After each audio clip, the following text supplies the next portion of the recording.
So what's maximum capacity? Is it 100%? Is it 30%? It's really, when we tend to look at maximum, we tend to put a number to it. But really, in my mind, I would say there's no maximum, but maximum is relative to what the individual is driving. So let's look at where we have been. We have grown business, 5 times in 5 years? We're going to hire 20 times the number of people, employees that we have. So really, if you look, and the category is growing at about 16%, we're outgrowing that by 3 times. So if anybody looks at it and say, hey, we've maxed out capacity, it's a difficult conversation when they come tell me this. That's Julie Tay, Senior Vice President and Managing Director for Asia Pacific at Align Technology, one of the world's fastest growing healthcare businesses. You may know Align Tech from their popular Invisalign, invisible dental braces.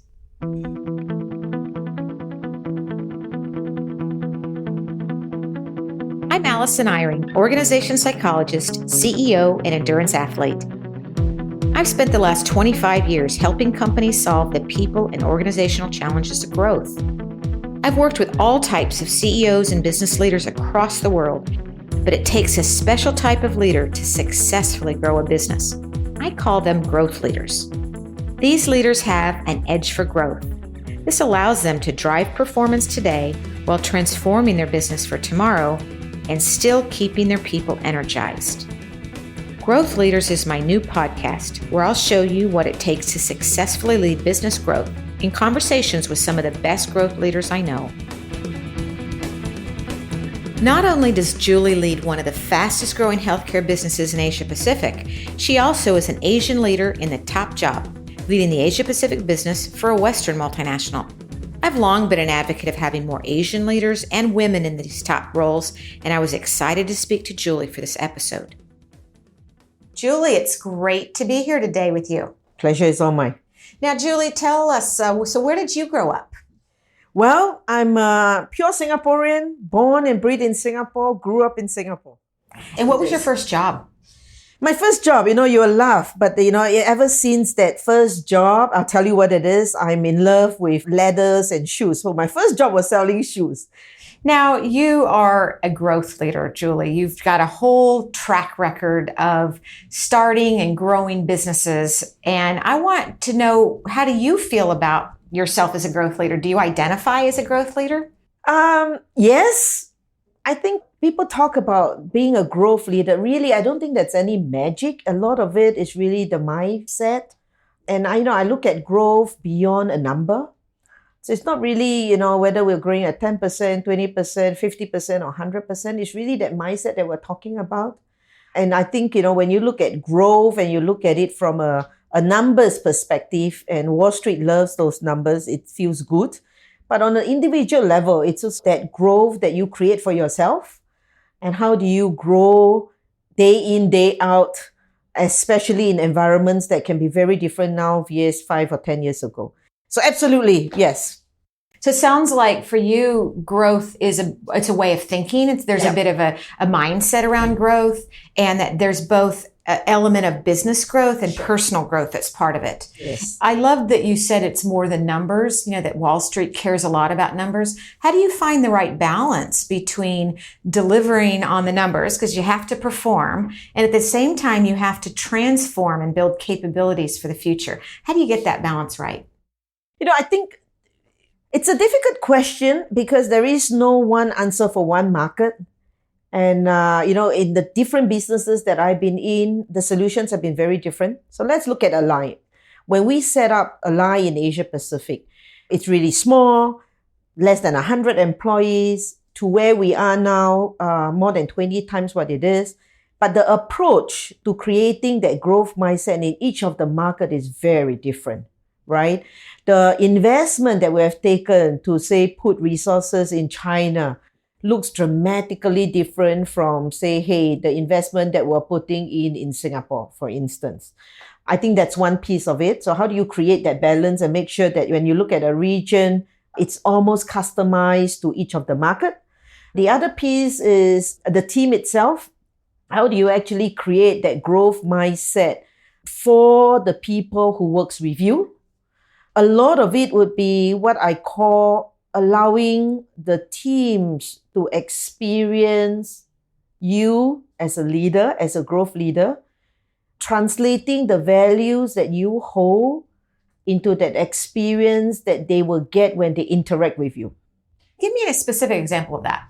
So for example, if you say, hey, I'm a growth leader and I'm agile and, I'm customer focused, how would the team see that in you when they interact with you, right? So for me, it's really, working out with the team, going to see the customer with the team. So I spend a lot of time in the field talking to doctors so they know the values that I hold. How does that get translated? So it's very tangible for the teams that works with you. So they know exactly what Julie stands for in that sense. When I say, hey, be agile or be customer focused, they know what it means. Now, there's one thing that I'm loving what you're saying, which is about really walking the talk. It's about role modeling what you believe is important. You're also talking about something that research says is very important for growth, which is about outside-in thinking. Mm-hmm. I want to know, how did you learn that? So the whole concept of outside thinking, I think, first of all, I like to triangulate matters. I like to triangulate information. So when somebody tells me, hey, this is what it is, I like to go out and have a look and get a sense of it. And very often, the outside looking in gives me fantastic perspectives. Perspectives that sometimes I don't hear from the team. Perspectives that is very practical because you're talking about the end user themselves, the doctors themselves who's giving you that feedback or who is experiencing the product or the business model. And so it becomes very real. And I get a lot of that because I find it so helpful to get that outside-in perspective. Can you think about the earlier in your career when you discovered that? That's just such a profound thing that you're talking about, and you're kind of talking about it like it's so natural. And every leader needs this. So what do you need to say to every leader to develop this perspective that you're talking about outside-in thinking? I think, first of all, it's a discipline. It's a discipline to say, hey, you're going to make time. I think as leaders, very often we fall into the trap to say, I'm very busy with my paperwork, with my meetings. So for me, first of all, it's discipline. There is scheduled time. When I go out to meet, say to visit China, or I'm going to be in Korea and Japan next week, it's scheduled time in the agenda. It's a must-have that I will go see 2 of your customers. You pick any 2, I'll go see 2 of your customers. So it's built into the rigor of running the business, and I expect them from the team. So I expect all my team members, my managing directors, function leaders, I've actually told them that you have to be out there to really have a conversation with the stakeholders who's using your products. And you get refreshed perspective that you never heard of. We just did that last week. In fact, we were in Las Vegas last week, and the whole management team was with about 100 doctors. And the things that they are giving us, the feedback, it's just open dialogue. There is no slides, nothing. And we just open the session. It's amazing, Alison, the things that your end users or your stakeholders can tell you. And, I've learned it from the days when I'm in sales, right? If you want to be successful in sales, first you have to learn to listen to the needs of your customers, right? Unless you understand their needs, you will not be able to sell them a solution. So really, that was the first discovery. And I grew up in sales. This is one of the best things I've learned, and it's been with me ever since. So I think that discipline, that rigor, it never fails. You talked about discipline and routines and scheduling, which I love because in my book, I talk about 3 rules of intelligent restraint. And one of them is routines beat strengths. Mm-hmm. And your example is such a great one about not relying on you. You clearly have a strength, which is to be able to appreciate and understand your key stakeholders mm-hmm. and their perspective and to hear them, but you don't rely on that. You actually build routines that make it easy for you, not only for yourself, but also for your team. Yes. And I think that's the difference between an individual and a leader. Yes. And if we take it a step further from there, it's really how do you also oscillate between your peaks and your downs, right? And the same thing that you covered in your book, right? How do you regain that energy to actually go after, and how do you stay on top of the game all the time? And those are scheduled time where it's intentionally built in. It sounds ad hoc, but it is there when you become, or at least I am very conscious of, when there's a peak and when really I create that time off or that routine to rest or to kind of scale down. And then you get going all the time. So I'm not looking for very often big breaks. I don't actually take big breaks. A weekend off, it's good enough. A half an hour walk after work will get me back into that focus, that routine. And those are intentionally built into a day's agenda. And I think it's very much covered in your book too. Well, so what's your favorite routine? What's your favorite way to re-energize yourself or replenish your energy? Oh my goodness. Two things, I think. One is I walk. So I do a fair bit of walking just around the estate. You could be walking around that same place for years and you still discover something that's different. It's easy exercise. You enjoy the environment. And the other routine is really to experience new eatery places. I love it. It's a great way to, de-stress and kind of, slow myself down, think a little bit.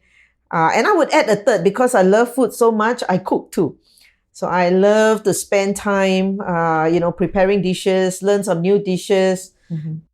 I love that. You're a true Singaporean where the eating is the national pastime. Oh, yes, absolutely. That's great. It's a great stress reliever. I love that. Now, one of the ideas from Pacing for Growth is this idea of maximum capacity. Mm-hmm. That's the highest level that a system can perform without breaking down. Sometimes it's difficult for me when I think about organizations that have so much growth. It's like, when do you reach maximum?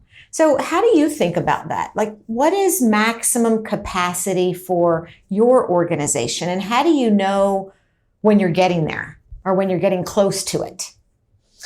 Earlier on, Alison, I spoke about growth as a number, right? And a lot of it is in that mindset. So what's maximum capacity? Is it 100%? Is it 30%? It's really, when we tend to look at maximum, we tend to put a number to it. But really, in my mind, I would say there's no maximum, but maximum is relative to what the individual is driving, right? So let's look at where we have been. We have grown business, 5 times in 5 years? We're going to hire 20 times the number of people, employees that we have. So really, if you look, and the category is growing at about 16%, we are outgrowing that by 3 times.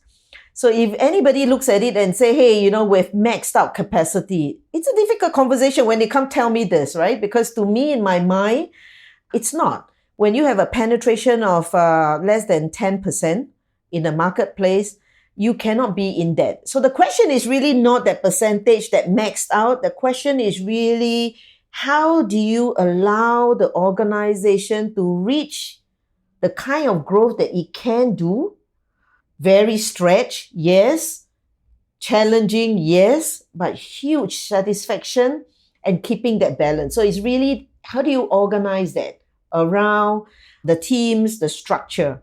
So the way I do it is really having people think of the vision. They think very big, right? We say we're going to be $1 billion in so and so years. So it's a huge vision. In less than 10 years, we're going to grow like 10 times, right? Huge vision.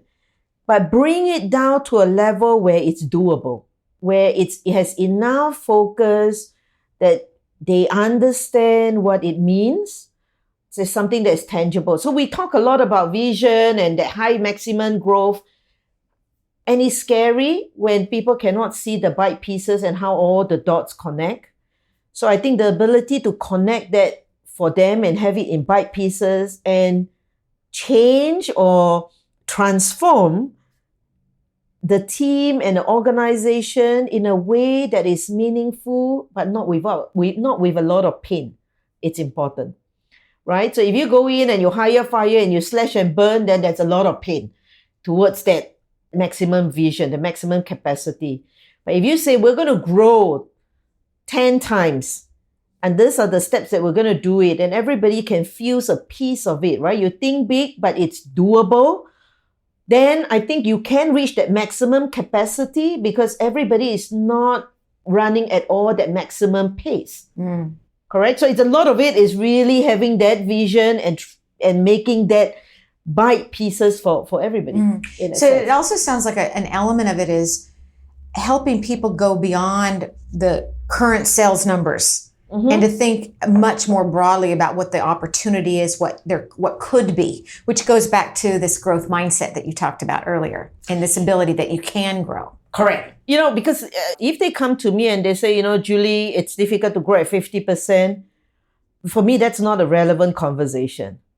So the conversation is, we're going to grow at 60%. How are you going to do it? So you reframe that question. It's not about the barriers to that growth, but we are getting there. And let's think outside of the box. Let's be creative. What resources would you need to get us to that growth that's meaningful to us? So I think when we change the way we ask questions, it changes the framework of how someone would respond, right? Because if you come to me and you say, hey, Julie, I can grow at 60%. Now I need 10 head count. I need this resource. Now you change the whole conversation to a growth resource focus. Then these are all the reasons why I cannot get to a 30% growth. So those are, I think, asking those questions, and my team knows when you come, these are the conversations that we're going to have. Come prepared for that conversation. Now, Julie, I want to ask you a question that we think about a lot in my organization, which is that we see so many organizations that are in Asia that are Western multinationals, and they have many Asians, but not in the most senior roles. So first, I want to ask you, what do you think that's about? What do you think's causing that? And then, what do you think that we should be doing so that we have more Asian growth leaders that are also at all levels of the organization? So I think, Alison, thank you for that question. It's it's interesting. You're right. I think we have a lot of MNCs, and a lot of the strong leadership positions, or the number one position, is taken by a non-Asian. But frankly, I think we have a lot of talent in Asia. I'm fortunate to be in a position that I'm in a leadership role.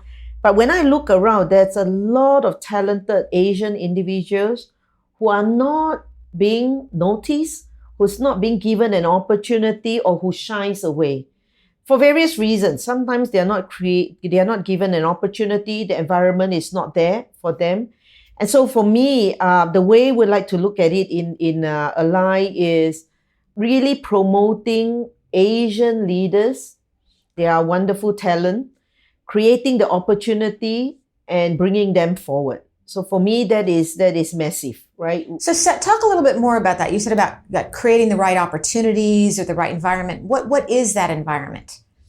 I think the environment where, again, it's very market specific, but, creating an environment where they can, at least for one, they can speak and they understand the market. They are given a role to play, right? Opportunities that comes. Do we have good leadership development programs in-house to say, hey, we can take this person forward? So let's take one step further. For example, if I want to create a role in China and I have a role in ANZ, the environment that I need to create for these two individuals are going to be very different. Say more about that. How are they different? So, in ANZ, you never really worried about people speaking up. They speak up. English is a first language. They are smooth. They can participate in the meetings and things like that. But if I go to China, English may not be their first language. And sometimes people shy away from even voicing their comments or their ideas.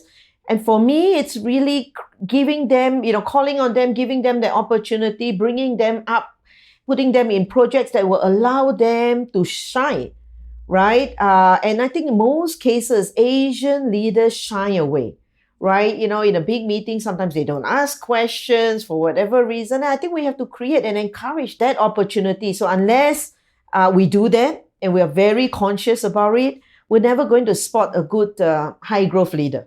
Now, when you're in China, do you speak Mandarin? I do.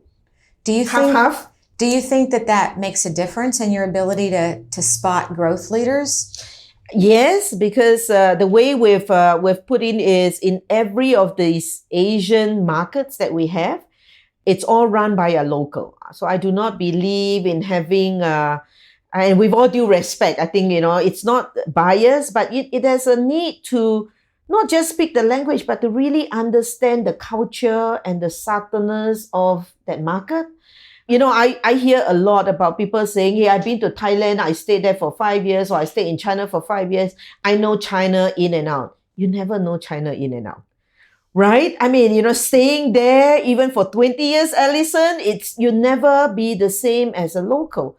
And I think we need to appreciate that difference as much as, say, for example, if you go to Japan, you speak Japanese, doesn't mean that you really truly appreciate what's in there behind closed doors, what really happened.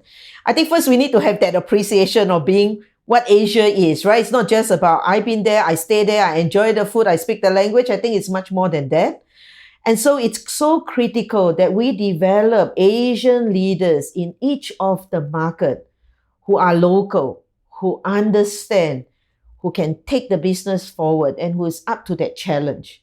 I just think that we don't do enough, mainly because I think it's hard work. It's not easy. It's literally customized to each market and each role. But we have to get there because, I think everybody understands the growth that Asia brings. And it is a miss if we do not have Asian leaders as part of that growth. Now I'm going to switch gears a little bit. I read an article recently about the rise of competition in your industry, and you talked about how much category growth you have, which is, you said there's 16% growth in the category, which is astounding that you have 3 times that. So that's really spectacular. So you're known for Invisalign product. Mm-hmm. So we all want nice looking teeth. This is a perfect product. Turns out that it's so perfect that you now have lots of competition. Competition coming in, driving down costs, using technology. How do you deal with that kind of competition?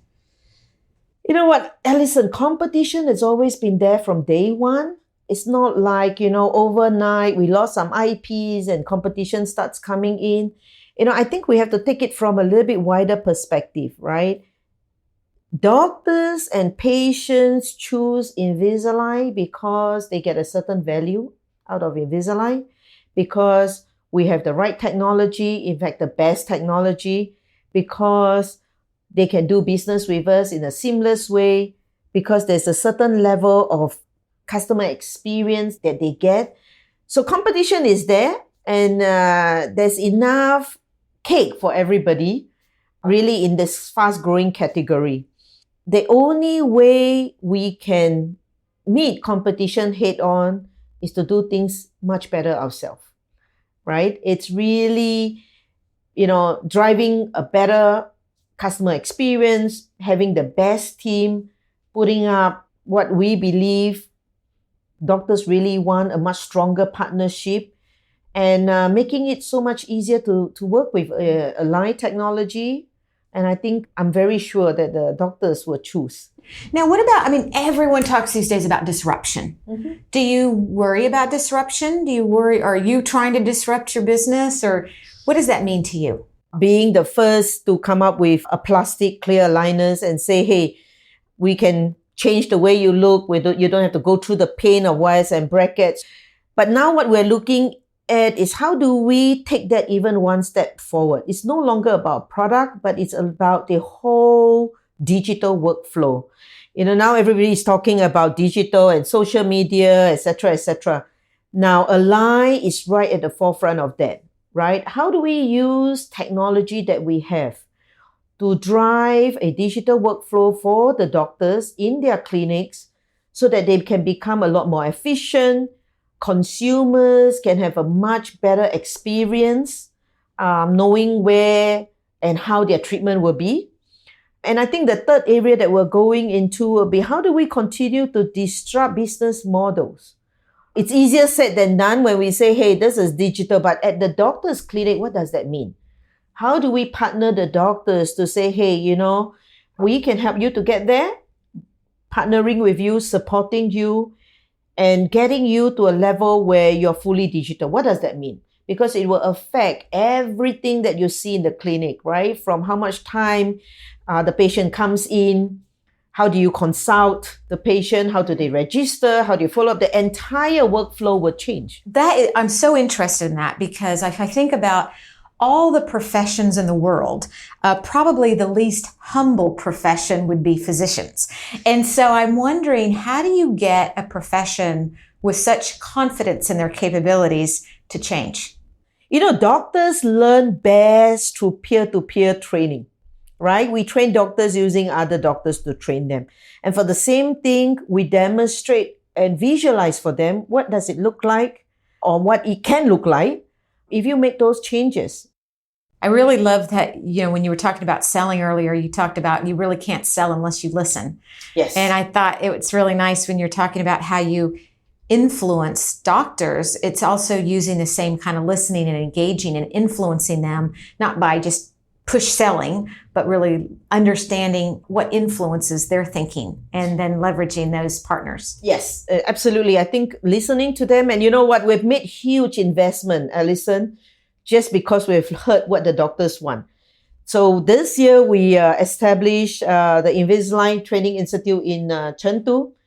Cost us almost $2 million to build a training center to train doctors. So they told us, hey, we want to be better trained. We want to, know how to use your product better. And we're putting in millions of dollars investment. For example, they say, hey, I want my product much faster. We figure out to be really close to to consumers and to the doctors, we need to be really close to them. And so we built a plant in China. We've, again, invested hundreds of millions of dollars building a plant in China so that we can be really close to the customers that we serve, to the doctors that we serve. It's not about driving costs down. In fact, it will cost us much more to have the plant in Asia. But we believe that's the right experience. And back to the competition piece, it's all about listening to what, our partners want and responding to that. And making sure that, hey, we are true partners, right? It's not just about pushing that number, but it's about really a much longer term partnership. And I think at the end of the day, that really differentiate who we are and what we do.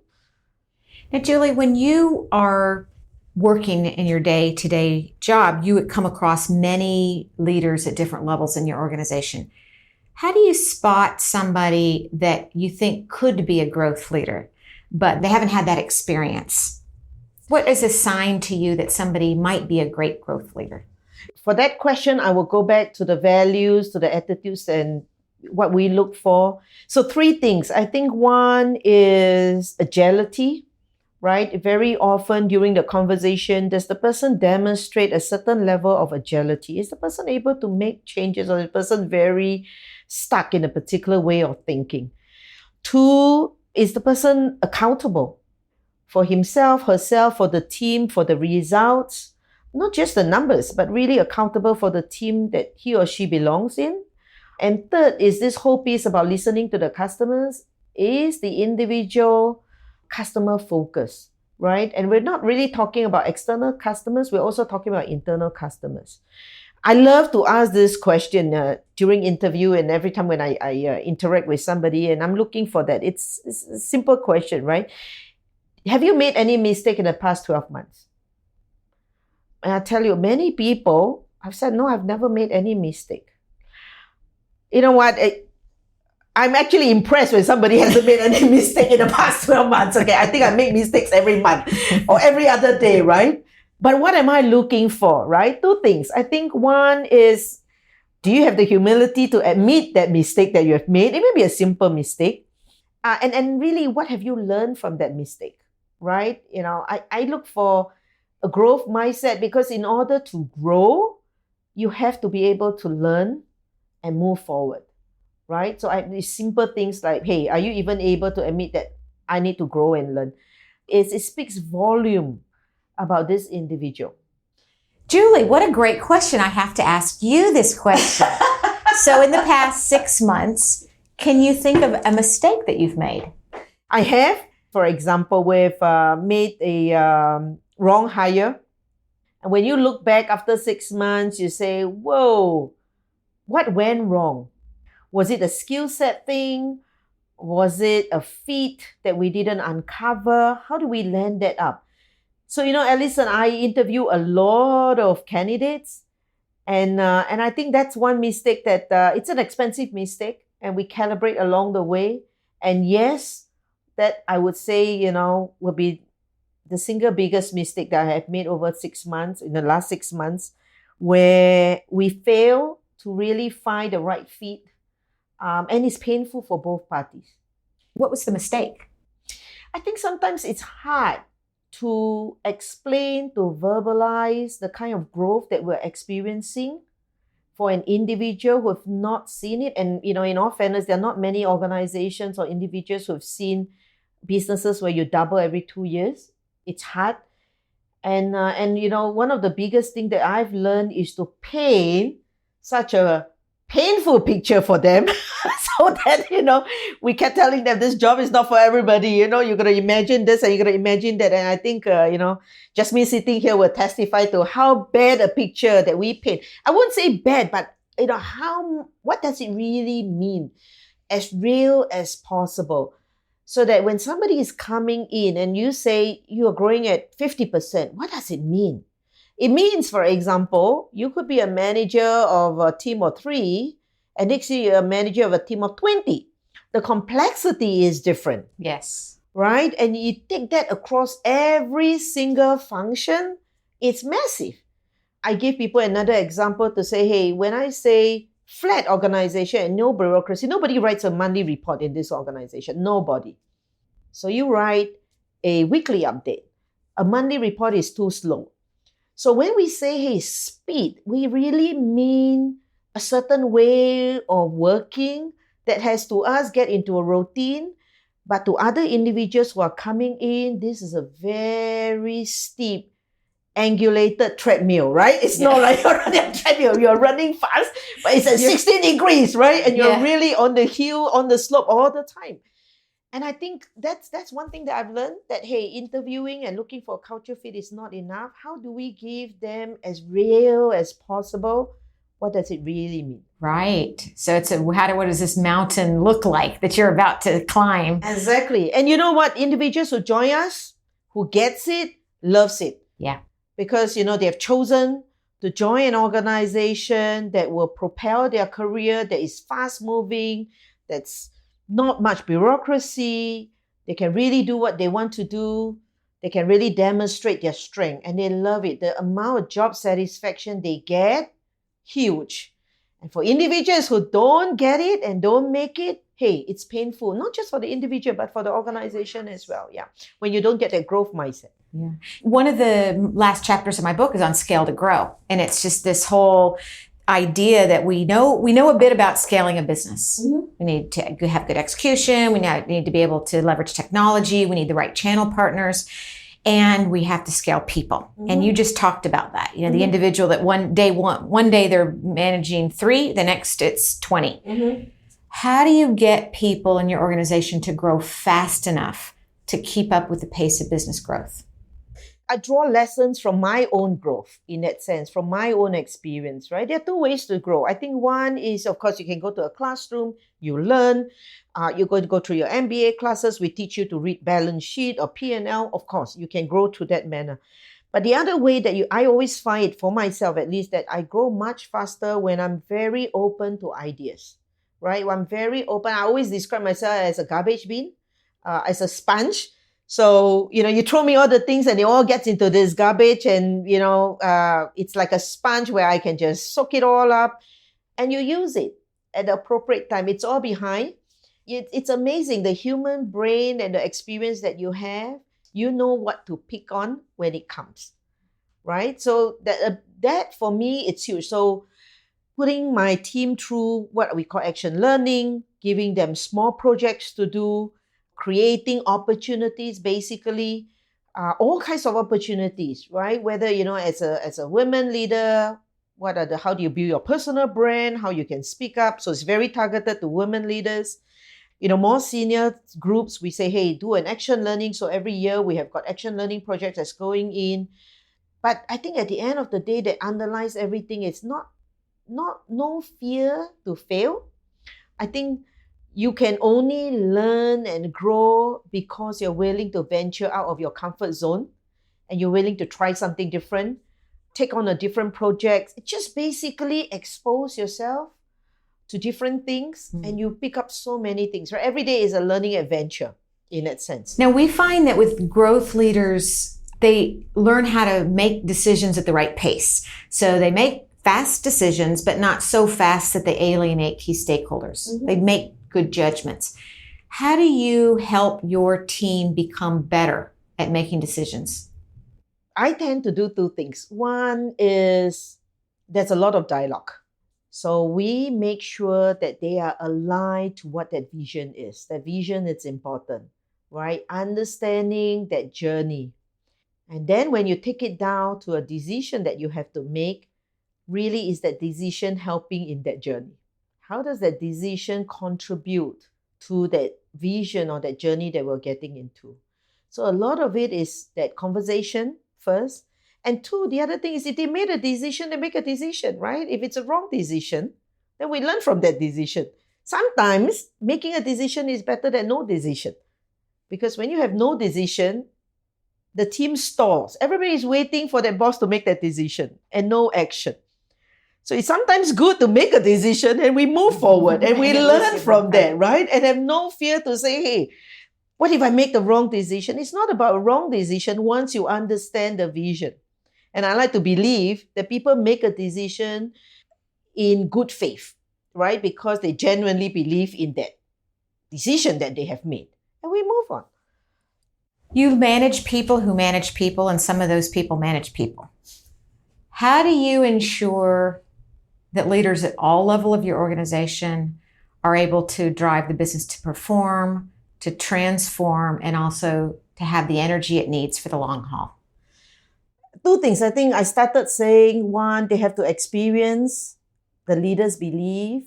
And for me, really, I find that the way to experience the leader is you have to be engaged with the team.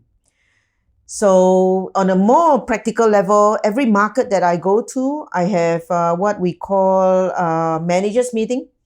So all people managers gets a couple of hours. We all come together and behind closed doors, their bosses are not there. They have a dialogue with Julie, right? So two things happen. One, we're in a position to answer all the questions that they have, remove all the myths. Two, a great way to communicate the vision over and over and over again. What is it about? Why are we doing certain things? They get to ask questions and you'll be surprised. Sometimes the message is not cascaded down. And by doing that, it's a great way for me to be in touch with my managers because they're really the guys who is going to make things happen. Not just my direct reports, but hey, their team and the team members. And they get to experience what that leader stands for. So it's very much when I say, they experience, meaning they get to ask questions, they interact with me. Julie is real and what I stand for. I think that's one thing that we do a lot with. And you know what, Alison? The results tell us this, that it works, right? When I look at my engagement survey, we just finished that. The results were just published 3 years in a row. Engagement is in the 80s. I don't think there are many companies where you have engagement in the 80s and everything else, leadership, alignment, it's in the high 80s. So people understand what we are all about. And they have chosen to be with us because they understand they are engaged. And you know what? I think when we have such an engaged and aligned organization, the results come in. And so I make it sound like it's easier, but it's really no magic in the sense where there's so much of conversations that's going on that hey, we can really get the team to be aligned to that single-minded focus on what they need to do. And all the energy is channeled to that goal. So you don't get very much variation into different directions because they hear it all the time. It's that one single message. And of course, the monthly newsletters help. The town hall helps. But again, these are not live. I do it live. So we do it live with the managers every time when I visit a market. And it sounds like you have routines around that so that it signals to people this is important. This is how we get alignment. Yes. And it also signals to them that, hey, I listen. The management cares. They can bring up things and we get it resolved, right? So it's speed. It's again that whole growth. If we want to drive growth, we cannot have too much bureaucracy. Otherwise, it's like oxymoron in that sense, right? And so when we are able to listen to our internal stakeholders and listen to the external stakeholders, I think you create a perfect combination to allow that growth to happen.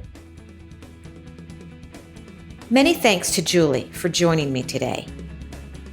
Don't miss the next episode of Growth Leaders, where I speak to Mark Gainsborough, Executive Vice President of Shell New Energies.